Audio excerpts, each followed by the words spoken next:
अंग्रेजों की बनाई आईपीसी खत्म, एक राष्ट्र एक दंड संहिता बनाने की गुहार। एससी में याचिका दायर। याचिका में कहा गया है कि कोर्ट केंद्र सरकार को न्यायिक आयोग या एक विशेषज्ञ समिति बनाने का निर्देश दे।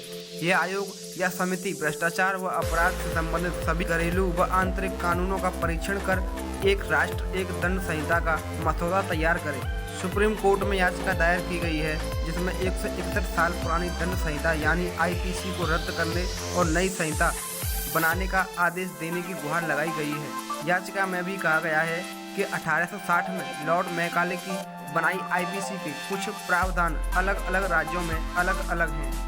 इसमें एक रूपता होनी चाहिए। पुरानी दंड संहिता को खत्म कर विशेषज्ञ कानूनविदों की टीम बनाकर नए सिरे से व्यवहारिक और सख्त दंड संहिता बनाई जाए और एक राष्ट्र एक दंड संहिता के सिद्धांत पर अमल हो।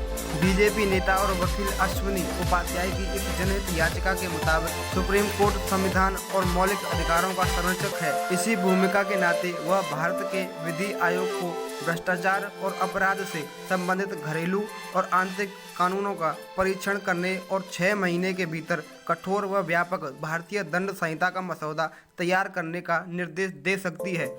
याचिका में कहा गया है कि कोर्ट केंद्र सरकार को न्यायिक आयोग या एक विशेषज्ञ समिति बनाने का निर्देश दे। ये आयोग या समिति भ्रष्टाचार व अपराध से संबंधित सभी घरेलू व आंतरिक कानूनों का परीक्षण कर एक राष्ट्र एक दंड संहिता का मसौदा तैयार करे। इस नई दंड संहिता के जरिए कानून का शासन, समानता और समान सुरक्षा सुनिश्चित की जा सके। मौजूदा कानून तब के शासकों यानी अंग्रेजों को बचाने और आम भारतीयों को सताने के नजरिए से ही बनाए गए थे।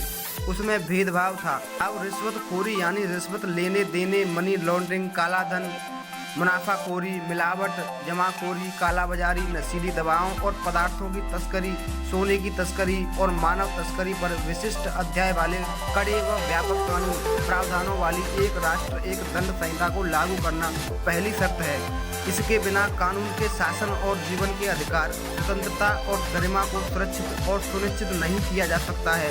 याचिका के मुताबिक अगर यह मौजूदा आईपीसी थोड़ा भी प्रभावी होती तो स्वतंत्रता सेनानियों को नहीं बल्कि कई अंग्रेजों को सजा मिलती। वास्तव में आईपीसी 1860 और पुलिस अधिनियम 1861 बनाने के पीछे मुख्य कारण 1857 की तरह होने वाले किसी भी जन विद्रोह को रोकना था। ऑनर किलिंग, मॉब लिंचिंग, गुंडा एक्ट आदि से संबंधित कानून आईपीएस में शामिल नहीं है। आज के दौर में अखिल भारतीय अपराध हैं। इतना ही नहीं, विभिन्न राज्यों में एक ही अपराध के लिए सजा के प्रावधान भी अलग अलग हैं। अब उम्र कैद को लेकर भी विभिन्न राज्यों में अलग प्रावधान हैं। कहीं 20 साल बाद तो कहीं 16 साल बाद तो कहीं 15 साल बाद ही कैदी सही आचार व्यवहार के आधार पर रिहाई के योग्य हो जाता है। इसलिए सजा को एक समान बनाने के लिए एक नई आईपीसी की जरूरी है।